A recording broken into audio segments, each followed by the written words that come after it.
village, ils sont déjà bien perdus. Si en plus on supprime toute communication ferroviaire, alors là, ce serait vraiment une catastrophe.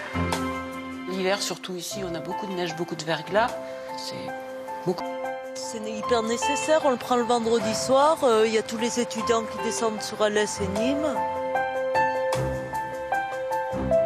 Il transporte 170 passagers par jour entre Nîmes et Clermont-Ferrand. Nous sommes à bord du train Sévenol, l'une des petites lignes TER régulièrement menacées car trop peu rentable. Depuis le 1er janvier, c'est la région Occitanie qui en assure la gestion. Pablo Valentin, bonjour. Bonjour. Qu'est-ce qu'il représente pour vous, ce train? Alors pour moi, tout d'abord, c'est mon moyen de transport parce que je suis au lycée de Langogne et je suis obligé de prendre ce train pour me déplacer car je n'ai pas encore le permis. Donc vous êtes pensionnaire et vous allez toutes les semaines entre Nîmes et Langogne? C'est ça, je prends le train le lundi matin et je le reprends le vendredi soir pour rentrer chez moi. Pourquoi vous n'êtes pas scolarisé plutôt à Nîmes? Parce que ma filière artistique que je fais à Langogne n'est pas disponible dans un lycée de Nîmes. Jean Bruno, ça fait partie des petites lignes qu'on estime pas rentables. Qu'est-ce que vous en pensez, vous? Mais qu'elle est rentable pour nous, pour les lycéens qui vont jusqu'à Langogne, parce que c'est notre seul moyen de transport jusque là-bas. Ce jour-là, la fin du trajet de nos lycéens se fera en car, car il y a des travaux sur la ligne. Vous imagineriez faire toutes les semaines le trajet en car depuis Nîmes? Non, parce que c'est moins confortable.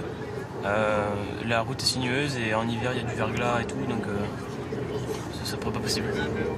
Après 2h15 de trajet, terminus devant la gare de Langogne, où nous retrouvons le maire, ardent défenseur de la ligne des Cévennes, et plutôt amer vis-à-vis de la SNCF. Bien sûr qu'on est amer, parce que la SNCF, depuis des années, ne fait pas le boulot, quoi. En matière de commercialisation de la ligne, en matière d'organisation du trafic, des trains qui sont arrêtés parce qu'il n'y a pas de conducteur et qu'il n'y a pas de remplacement au conducteur. Donc on arrête les trains, on met des bus ou des taxis. Voilà, donc ça se passe pas sur les grandes lignes et sur les lignes TGV. Cette ligne de train, elle est indispensable aujourd'hui? Ben oui, bien sûr qu'elle est indispensable.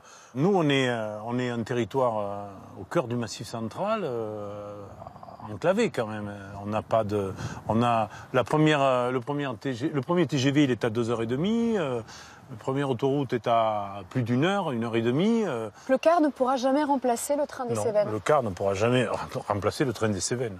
Un constat partagé par l'ensemble des usagers que nous avons rencontrés. Bonjour. Bonjour.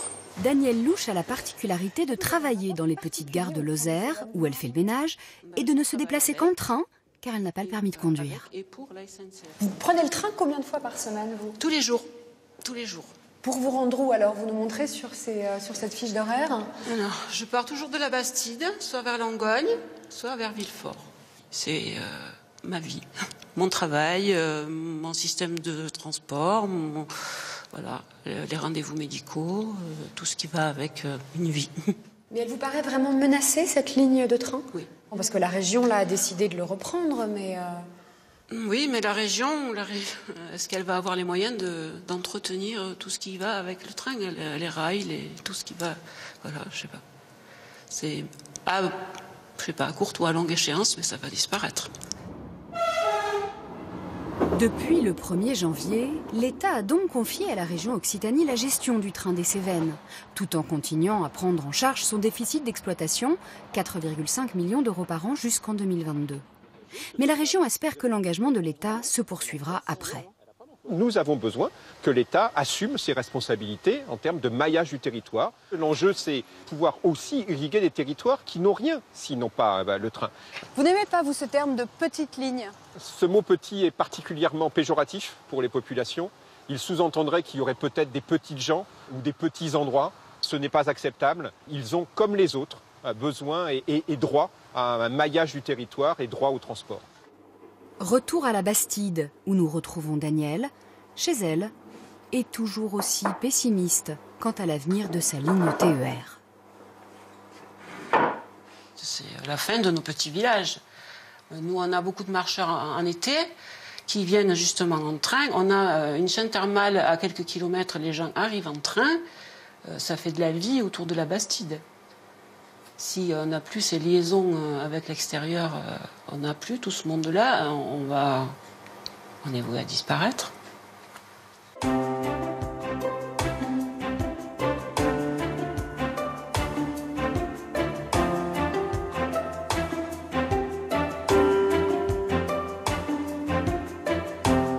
Langogne qui devra attendre le 5 mai prochain pour que le train roule de nouveau jusqu'à Clermont-Ferrand à l'issue des travaux d'entretien indispensables au fonctionnement de la ligne.